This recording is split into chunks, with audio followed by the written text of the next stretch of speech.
vamos a hablar de un tema que es muy actual, pero del que no se sabe tanto, digamos. O sea, del que hay que enclarecerlo un poquito, qué es lo que está permitido, qué es lo que está prohibido con todo esto del cannabis medicinal, la regulación.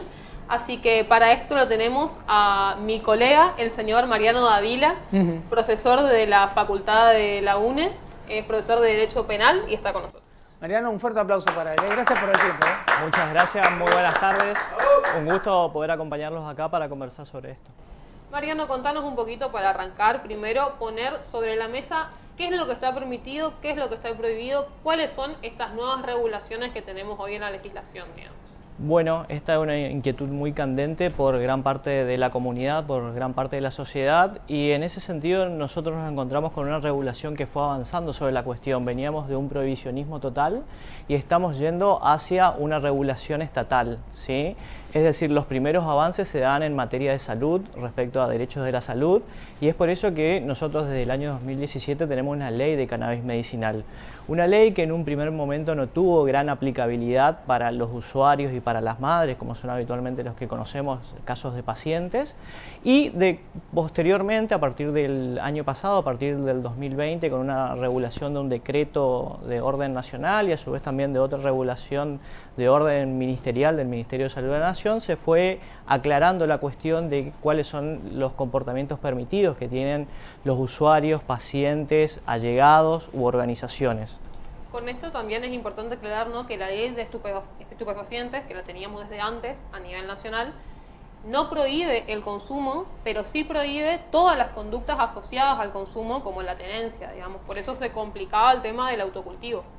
Exactamente, ese es un gran conflicto que hoy tenemos con la ley de estupefacientes. Es una ley que viene del año 89, sumamente vetusta al día de hoy a las necesidades que se presentan en los distintos usuarios, y es una ley que sigue prohibiendo hoy. En eso hay que ser claro, el uso adulto o mal llamado uso recreativo es una conducta que está prohibida, el del autocultivo, y así también, como vos recién explicabas, tanto la tenencia como la comercialización desde luego están prohibidas.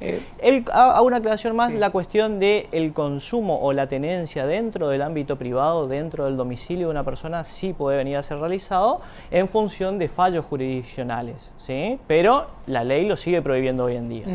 Pensaba recién, Mariano, cuando te escuchaba, en esto que decías y ante la pregunta de Milena, porque está claro que hay casi hasta hace unos años, vos hablabas de lo vetusta de determinadas leyes y cómo se manejaba el tema hasta hace no tanto tiempo atrás.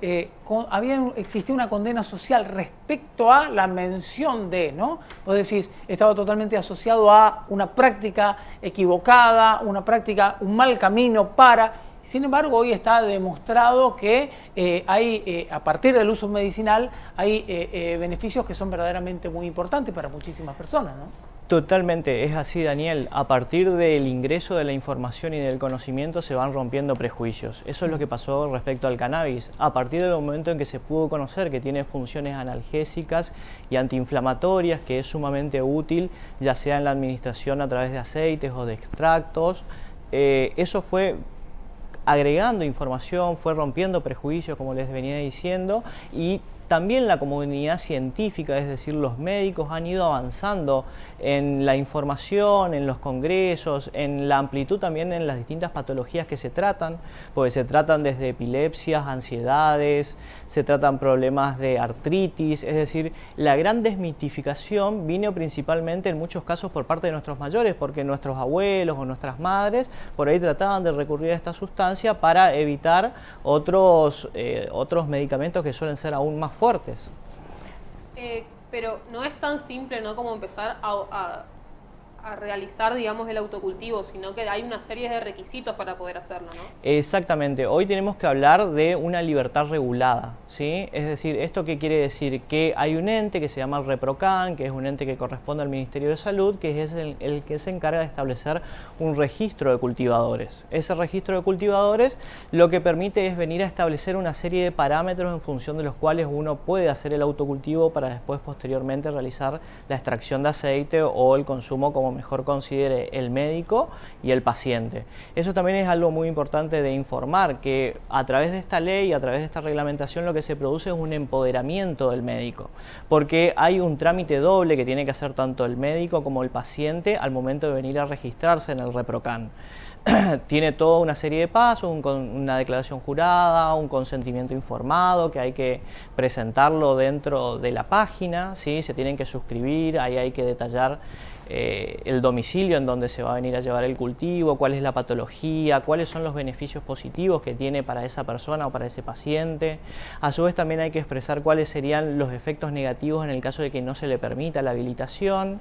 Y cuando una vez que es lograda la habilitación tiene vigencia de 1 año, es un carné que se entrega al usuario, y la ley y la reglamentación es sumamente beneficiosa conforme a los pedidos que se venían haciendo por parte de las distintas asociaciones canábicas.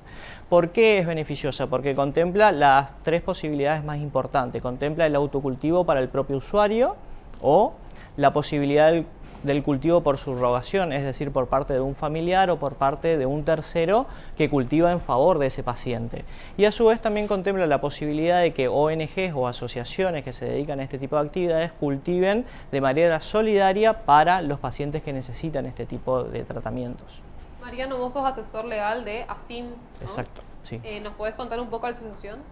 Mira, la asociación es la Asociación Canábica Correntina para la Investigación Medicinal. Como les decía, la producción de conocimiento y de información es el baluarte más importante para poder venir a romper la ignorancia, y en ese sentido desde ASIM lo que hacemos es tratar de proveer de información de calidad a los usuarios, a las madres, con los aceites que realizan, con el cultivo, cómo lo tienen que ir llevando adelante, los cuidados que tienen que tener. Una vez que producen el aceite, la posibilidad de un control de esa calidad cronomatográfico. Es decir, un conocimiento exacto de la sustancia, y es decir, eso se lo plantea desde el punto de vista legal, los conocimientos que uno va teniendo, o desde el punto de vista médico, y por eso tenemos vínculos con médicos y con bioquímicos, y estamos tratando de crear lazos también con las facultades de agronomía aquí para poder tener un intercambio fluido de información. Hoy con esta normativa y con la regulación vigente, ¿cuál sería el paso a seguir? ¿Qué es lo que estaría faltando? Bueno, es un paso muy importante que es el que corresponde a las libertades individuales, ¿sí? Es decir, desde el fallo Basterrica, el emblemático guitarrista de los Abuelos de la Nada, o el fallo Arriola de años más cercanos, se ha reconocido el derecho individual a la libertad del ejercicio de aquellas acciones que no perjudican a un tercero. Y en ese sentido, el consumo de cannabis en términos adultos es un claro ejemplo de eso, y la posibilidad del autocultivo de esa sustancia también es un derecho de la persona. La conquista que se tiene que venir a dar es en relación a que se cambie la ley de drogas y se permita esa acción que ya fue reconocida como válida por parte de los jueces. Aprender, ¿no? Conocer por sobre todas las cosas. Me parece que el tema es más que interesante, e informarnos, y por eso lo planteamos y lo traemos aquí a este programa. Mariano, muchísimas gracias. Una última cuestión que sí me gustaría detallar: estamos planteando una serie de charlas a futuro en relación a el carácter botánico de la planta, es decir, a cómo se planta, cómo se desarrolla un usuario o una madre. Unas charlas que están destinadas justamente a la posibilidad del autocultivo adulto y una registración. Queremos poder crear un registro de autocultivadores, que es también algo que ya se ha hecho en otras partes del país, y también tenemos proyectado una charla para periodistas. Entendemos que hay una deficiencia en algunos comunicadores de cómo comunican algunos hechos criminales, que entendemos que hay que superar esa mirada o ese paradigma prohibicionista. Mariano, ¿eso a partir de cuándo? Eso a partir de cada 15 días va a ser el ciclo. El viernes pasado fue una, dentro de 15 va a ser otra, así que lo vamos a estar comunicando. Nos avisan y ahí también estaremos, ¿no? Y por supuesto este espacio también abierto para que puedan contar e informar todo lo que haga falta. A su gusto cuando necesiten. Doctor, muchísimas gracias.